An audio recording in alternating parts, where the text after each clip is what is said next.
You ever get one of those comments that just nails you, just gets you? Godlink 6743 started out as a comment that I was like kind of shitty with. I'll be honest with you. I did not respond very well to it. But then I pressed for a little bit of discourse, and he was good enough to humor me. And his response just, man, I never been called out in my life like that. He told me to take a personality test, Dr. Jordan Peterson's 10 personality traits, which is something, I'm a big Dr. Jordan Peterson fan. I would largely say that he is responsible for how I am as a dad and a man. Largely, yeah, because it was right after I got sober, I started really diving into his college. He used to, on YouTube, he used to put his university classes online, his lectures. And that's what got me started and helped shape my moral framework, if you will. Because when I got out of the service, a lot of who I was a regurgitation of, what I grew up around, which is conservative, rural farmland personality types, back in my day, my bones is aching, must be a storm a brewing. God damn it, just what happened to this country? All these youth these days, that type. I didn't have a belief that was mine. I was one of those guys that would just sort of morph to whoever I was surrounded by. Crippling self-esteem issues, and it makes sense why I would be a drunk and a drug addict, because that's how we deal with social anxiety. Basically what it is your inability to integrate into your surroundings and form meaningful relationships with people. But over the years, I've been sober a long time, and I've had a lot of time to work on that stuff, so I've gotten to know me pretty well. But one of the things I always talk about is we still got problems, we still got issues. We're just all doing the best we can. But this guy called me out. I took that personality test, and he nailed it. What is it, INFJ? I didn't know what any of that meant. But it just goes right down the list of all of your character defects, and it goes over stuff you're good at. I was surprised to find out that, what do you call it? From a job point, what I should be doing for a living, things like teaching, coaching, counseling, stuff of that nature. And what do? I'm a safety manager, which is basically a counselor, a teacher, a mentor. At the end of the day, it's like, that's my job. Is that mostly what the safety manager does is he just listens to people bitch and then tries to steer them in the right direction. I resolve conflicts. I professionally resolve conflicts. Conflict resolution, that's what I do for a living. And it's funny because at work, I'm very dispassionate. I don't have an emotional investment in it, so it's super easy for me to be logical and analytical. And the guys are like, wow, it's amazing how well you just solve all these problems. But in my own life, I can barely manage, a marriage with a couple of kids, and I'm a mess. And and what's the difference? Why can I be such a steel trap professionally and just awesome at my job, and such a mess in my personal life where I could barely manage anything? And the difference is emotional investment. When I'm emotionally invested, my emotions tend to influence my decisions. I'm one of those guys where if somebody's mad at me, I'm upset. Or if somebody's angry, I get upset. If you come in the room yelling and screaming and you're mad, these goddamn motherfuckers, at work, you get that a lot. The superintendent will come in and he's screaming about other trades. And my first instinct is whoa, dude, why are you yelling at me? And I ain't yelling at you. I'm just upset. Can a man be upset? I'm oh, yeah, that makes sense. But my initial reaction is, oh, is he mad at me? If a guy's, coworker's upset walking around and you're trying to talk to him and he looks angry, I assume I did something to piss him off. Well, that's an illogical assumption, and that's an assumption that a certain personality type would make. And me knowing that, I'm able to counteract that quite a bit. But in my personal life, it's really hard because the people that you love hurt you the worst. My wife has a way of just cutting me to the bone, man. That woman has got a tongue on her. When she's upset, she she just, man, she just goes right for the insecurities. You know what I mean? Like, when we were first dating, I had pissed her off, and we hadn't been dating that long, and she was still kind of talking to this ex-boyfriend, and he was pretty built. He was an army guy, and I made her mad, and she was like gonna break up with me, and something along the lines of, I don't know how it came up, but I said, well, I'm stronger than that guy, and she's like, no, you're not. He's way stronger than you. I was like, really? So that resentment cut me so deep. She said a couple other things too, you know. She really, you know, we're comparing, like, you know, yeah, you know, women are. I used that resentment to fuel. I said, you know what? I'm going to become so strong. I said this to her face. I said, I'm going to become so strong that you won't be able to say that with a straight face. And that was the end of that conversation. She's like, yeah, whatever. And I started training, and that's when I started powerlifting. And like, I literally like became that. Like, I am so much stronger than any man she's ever been with that it would be laughable for her to contradict that. That is what's called that's sick. That's an overcorrection. Like, normal people don't do that. You don't use a resentment of like a shitty comment your wife made in a heated argument 12 years ago to become like a freaking silverback gorilla. Like, that shouldn't be your logic and reasoning. Luckily, you know, over the years I grew, and I truly love the sport, and I love I became part of the community, and you know, I no longer lift for that reason. But it's funny because we bring it up every once in a while. We'll laugh because that guy, you know, he's in town, and occasionally, you know, it's a small town, and we'll see like a name of a company he worked for and make jokes like, you remember that guy? And like, I'll think about it, and I'm like, wow, I really, you know, swung for the fences with that one. She's like, you didn't do that just because of that, did you? And I'm like, well, yeah, yeah. Don't you ever tell me. But it goes back to the comments we're talking about here with Godlink. That personality type, it's like sensitive.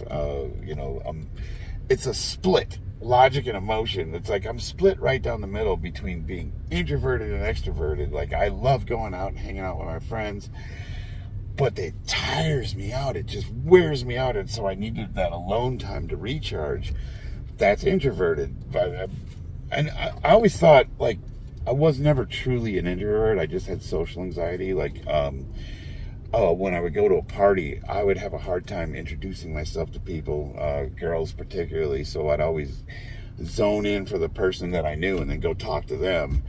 So I had to use people that I know as a social lubricant, and then after you get introduced to a couple people, then it became really easy. And then all of a sudden, I'm the center of attention in the life of the party.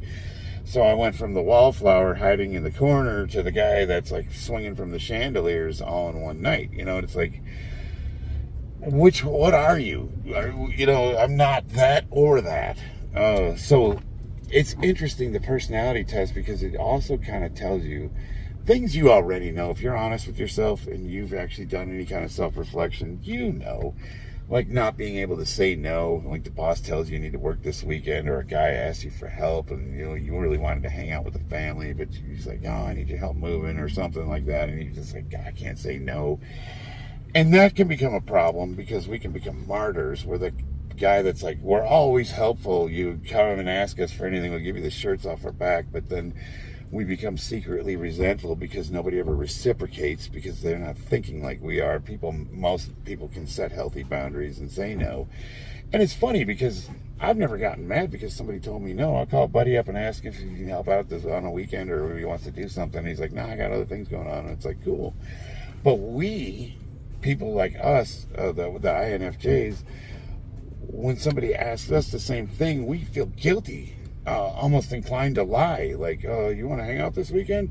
No, I can't. My grandma died again. You know, it's like you come up with some stupid excuse instead of just saying the truth. And then you think, and then you feel guilty for lying. It's like, why did I lie? Like, why didn't I just tell them I just don't feel like it? Like, why is that so hard? Why are we so worried about what other people think about us? And it's all stuff I've known about myself. I know I'm insecure. I know I have body dysmorphia. I know I've got problems, but it's cool to get a reminder because it's easy to forget and get off the track. This channel, I've never had any intention of being an influencer, it's social. Like, I'm not trying to work on YouTube. I have a job. I started this channel because I wanted to showcase my powerlifting and then eventually open a gym. And we're still, I keep saying we're moving in that direction, but we're saving money. I'm looking at real estate. I've already looked at a couple of places to rent. So that's in the works. We are actually moving in that direction. So on that end, this channel, it was supposed to be kind of like a social media advertisement of who I am and what I can offer. You come to my gym, you know exactly what you're getting into.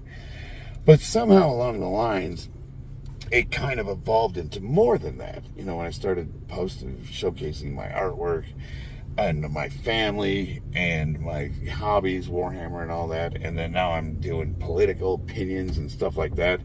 Now we're moving away from what the intention of the channel was into this unknown, am I an influencer? And like, am I? Is that really what I'm trying to be? Do I care how many subscribers I have? No, you know what I do. I mean, I would love for this channel to blow up and become something that I can monetize and make money off of, or get a sponsor, or start selling t-shirts with my own design because I'm drawing again and I could do some really cool stuff. That would be cool.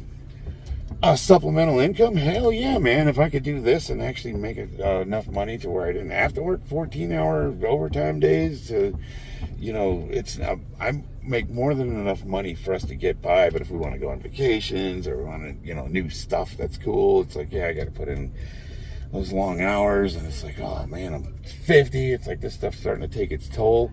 I would love to be able to move away from commercial construction to do something that's I have a little more passion about.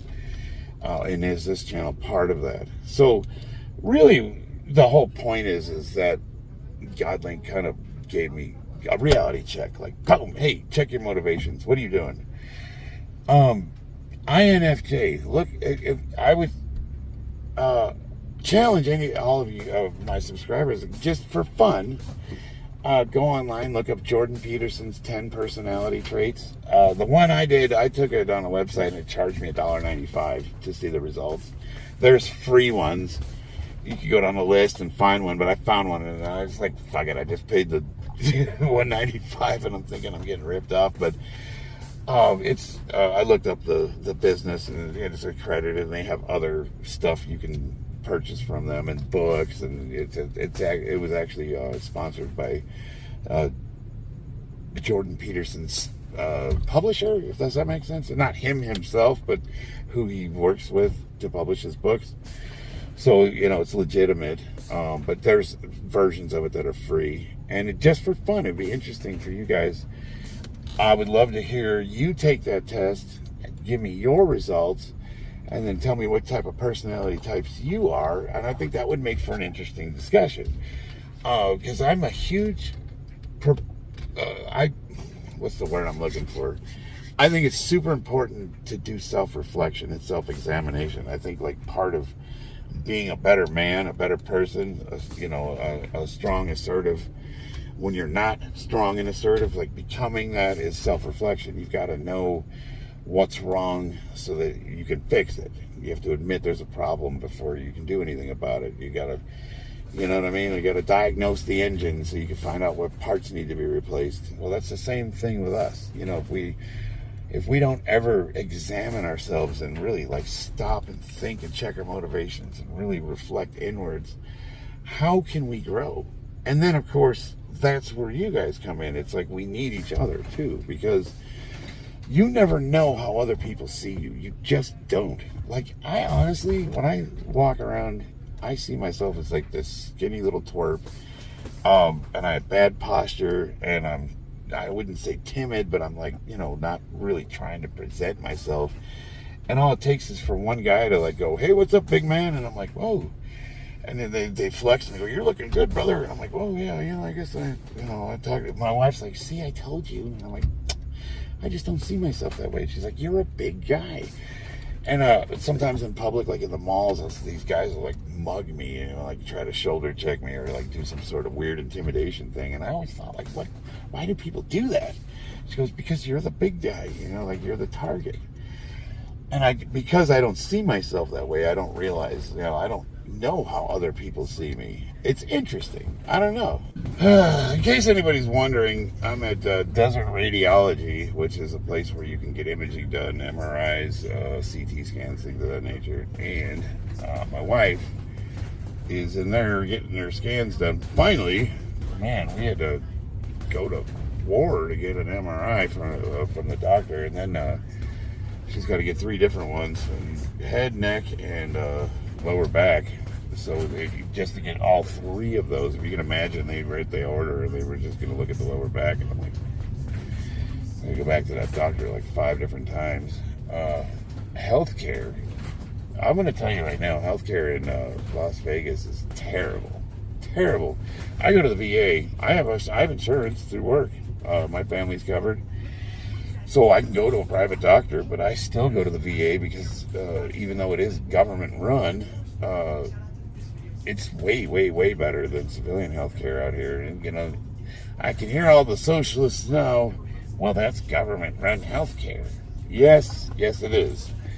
And no, that doesn't prove that the government would run better healthcare than the private sector, because if you recall, a few years ago, I don't know how many years ago it was, when they were getting called out for veterans dying at the hospital waiting for treatment, and just crap service across the country after they were being called out for the string of mental health issues that were plaguing our veterans that were returning from war. And it was causing grievous harm. These guys were committing crimes, becoming drug addicts, winding up homeless. They were committing suicide. It was just horrible. Horrible. Well, they were basically forced to fund the VA and put a lot of effort into it. But it'll be interesting to see how it turns out, 10 years from now, when they don't have so much scrutiny on them and there's not so much, public, outlash. Now that people are starting to, back, what do I want to say here?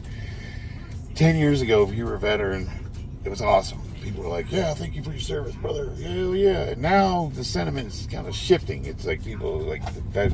It's no longer seen as like cool to be a veteran or in the service. The younger generations look down on people that serve, and they think that they're part of the apparatus, the evil capitalist system. And yes, in a way they are. The way the military is being used, I should do videos about that, because I have a lot of opinions on how our military is being utilized. But the men and women that are serving, most of them join with really good intentions, and then they become disillusioned and, like me, make podcasts and blogs about how awful the government is. No, but what I'm saying is, the point I'm trying to make is, once everything lines out and nobody cares about the VA anymore, it's not such a hot topic, will they continue to provide that awesome service that they're being forced to provide? And I think that if the government was to run healthcare like the VA across the board for everybody, the entire 300 million people in this country, it would be a disaster of epic proportions. And just like Canada, they would be offering you assisted suicide because you can't get treatment. That's where we're headed. You have got it. You do not want the government to run your healthcare. Trust me. Think of it like this. Oh man, I'm on a tangent now. I should probably get back on track, but I will part with this thought. The government. Think of that. The guy that sits at the top, the God Emperor. 40K, and you're over here in your little hive world, way in the past the Eye of Terror. You're just out there at the edge of the galaxy. How can they possibly know what your needs are? So they enact legislation globally for the better good, And that's why it's awful to have a strong federal government that can enact laws, because they meet the needs of the many, and it gets rid of you individually. So what you need is government from bottom up. It should start with your community and work upwards. That's the way it's intended to be, because chances are your community and the people that you live with are going to meet your needs and know what you need way, way, way better than some overlord sitting on a throne up at the top. You know, he's looking across this country and seeing crime's high. Let's just get rid of guns. You know, okay. You didn't. Don't get me started. But you get the idea. You don't want one guy determining what's best for everybody, when your neighborhood might be way different than this neighborhood, and this neighborhood might be a bunch of crack addicts and heroin addicts, and this one might be a nice gated community on a hill. And they were probably like, we don't need guns. I leave my garage open every night. And this one's like, oh, I went to take my trash out and I got stabbed again. That's all I'm saying, is there's different demographics in different areas, and you can't have like a strong central government making sweeping changes that affect everybody.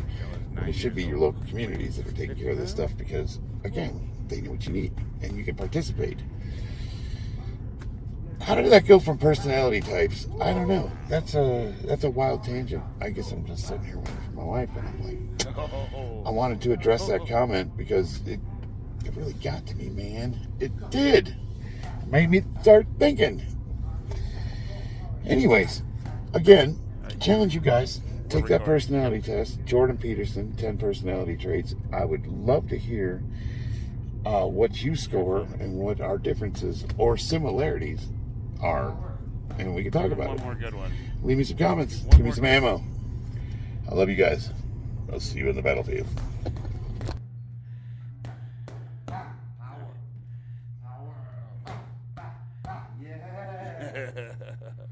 Nice.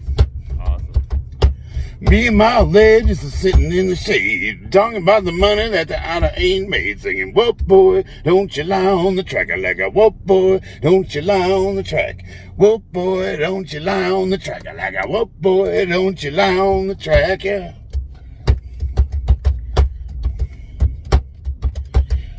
And if I could, I surely would stand on the rock that Moses done stood, singing, whoop boy, don't you lie on the track. I like a whoop boy, don't you lie on the track. Whoop boy, don't you lie on the track. I like a whoop boy, don't you lie on the track.